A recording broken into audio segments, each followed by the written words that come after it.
Bonjour et bienvenue sur la chaîne Ici on parlait psychologie. Donc je refais cette vidéo parce que le son n'est pas passé sur la première parution. J'en suis désolée.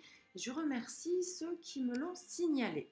Donc aujourd'hui on va aborder la frustration.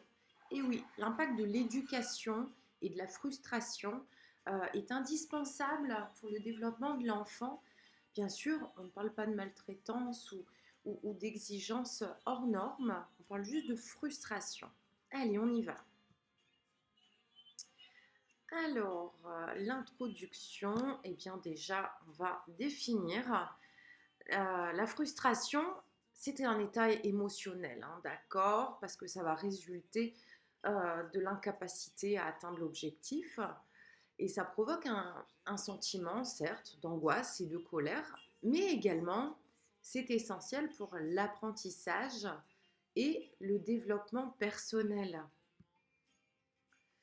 Donc c'est important pour se former, se développer, parce que c'est un rôle crucial dans le développement et ça va apprendre l'enfant à développer la patience, la persévérance et bien sûr la résilience. L'enfant dans sa vie, il va être confronté à des défis et c'est vrai que résoudre des problèmes, apprendre ce genre de choses, eh bien ça va l'aider dans sa vie d'adulte plus tard. Allez, on continue. Donc la frustration. Le rôle de l'éducation, c'est bien l'apprentissage. Donc la gestion des émotions et donc, bien sûr, la frustration en fait partie également. Donc toutes les compétences qui vont être acquises euh, par les enfants à surmonter les obstacles, ça va favoriser son développement personnel et aussi social. Donc il y a un lien important entre l'éducation et l'apprentissage. L'éducation, c'est scolaire, c'est les livres, c'est académique. L'apprentissage, c'est la vie. Et ça, on ne l'apprend pas forcément à l'école, même si on apprend des règles de groupe, de conduite. Donc l'éducation, elle est intimement liée à l'apprentissage, malgré tout. Il y a des compétences sociales et émotionnelles, et l'environnement d'apprentissage plutôt positif va aider l'enfant à développer l'intelligence émotionnelle. Et ça va réduire aussi ses comportements qui peuvent être problématiques dans la société.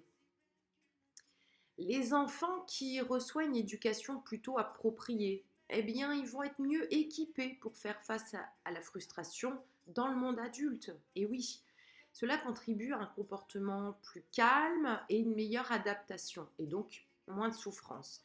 À l'inverse, si on a voilà, un manque total de compréhension, on va être instable professionnellement parce qu'on ne sait pas réagir, parce qu'on n'a pas appris à notre cerveau des comportements adaptés. Donc il est bien indispensable d'établir des bases plutôt solides dans le développement psychologique des enfants parce que voilà, ça va devenir sain à long terme. J'espère que jusque-là, tout est clair et que ça vous plaît. On continue. Donc les conséquences, malheureusement, on en voit, hein. Donc on a des risques psychologiques. Sans l'apprentissage, les enfants vont développer déjà des symptômes d'anxiété ou voire de dépression. Et ces risques augmentent avec le temps, créant des problèmes surtout d'estime de soi et de confiance en soi. Des risques psychopathologiques, donc l'absence d'apprentissage va mener à des troubles psychopathologiques comme les troubles du comportement, troubles de la personnalité. Et oui, ne pas comprendre le monde et nos réactions vont entraîner de la peur. Et si vous avez vu précédemment une vidéo sur la colère, eh bien vous savez qu'elle découle de la peur. Donc des profils d'adultes non formés. Donc malheureusement, on a vu dans les médias qu'il y a eu des comportements d'enfants très violents ou du harcèlement ou alors des agressions d'enseignants ou bien d'autres comportements dans la société où ils sont très jeunes? Est-ce qu'il y a eu un manque d'éducation sur la frustration? Voilà, les scientifiques jugent malgré tout que si il n'y a pas eu de base solide, ben, l'enfant, en fait, il n'a pas appris, donc il est très impulsif. Donc les difficultés d'adaptation sociale et professionnelle par la suite, eh bien, vont faire souffrir, en fait. Et ça crée vraiment des difficultés mentales. Donc on continue. Alors, l'impact de la frustration, eh bien, lorsqu'elle est bien gérée, elle enseigne aux enfants à surmonter tous ces défis et renforcer bien sûr la résilience et leur capacité à respecter les règles de la société. Parce que une fois adulte, eh bien, il faut respecter le code de la route, les lois, les obligations salariales. euh, et pour ceux qui vont lancer leur propre affaire plus tard, vont devoir respecter les règles en vigueur dans le pays.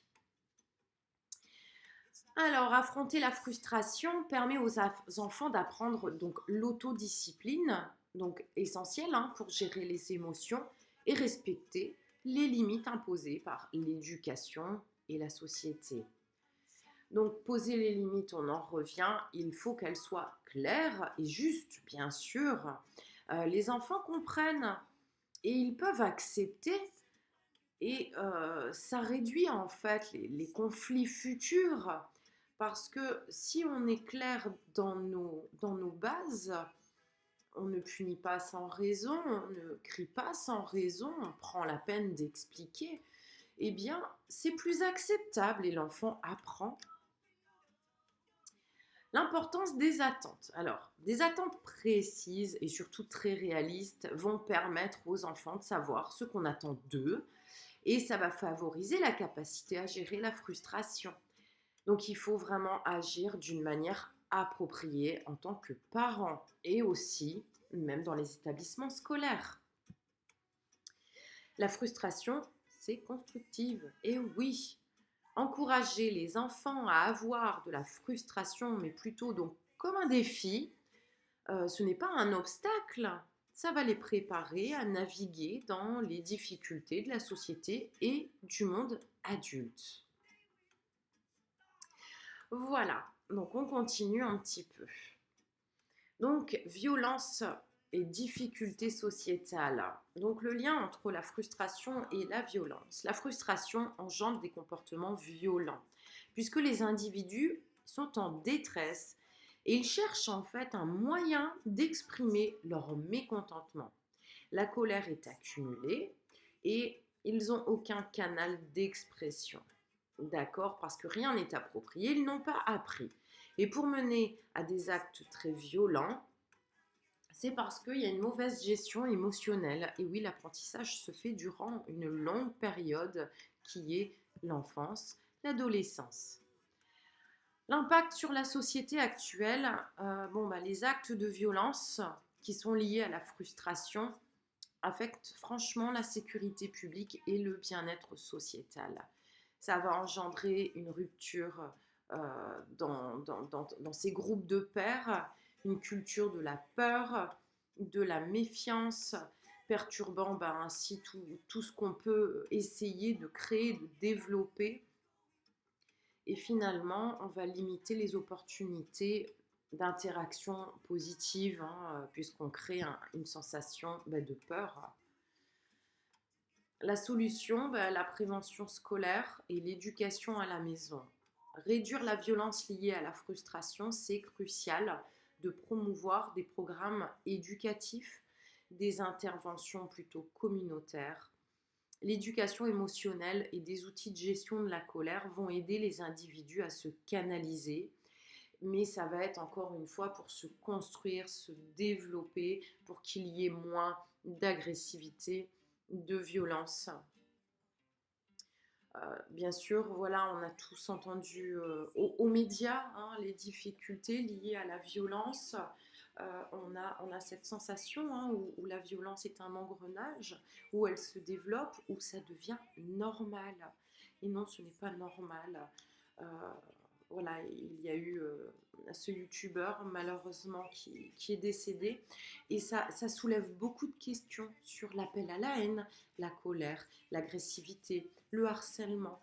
Euh, donc voilà, il faut continuer à réfléchir comment baisser ce taux de haine, de violence, de gratuité finalement.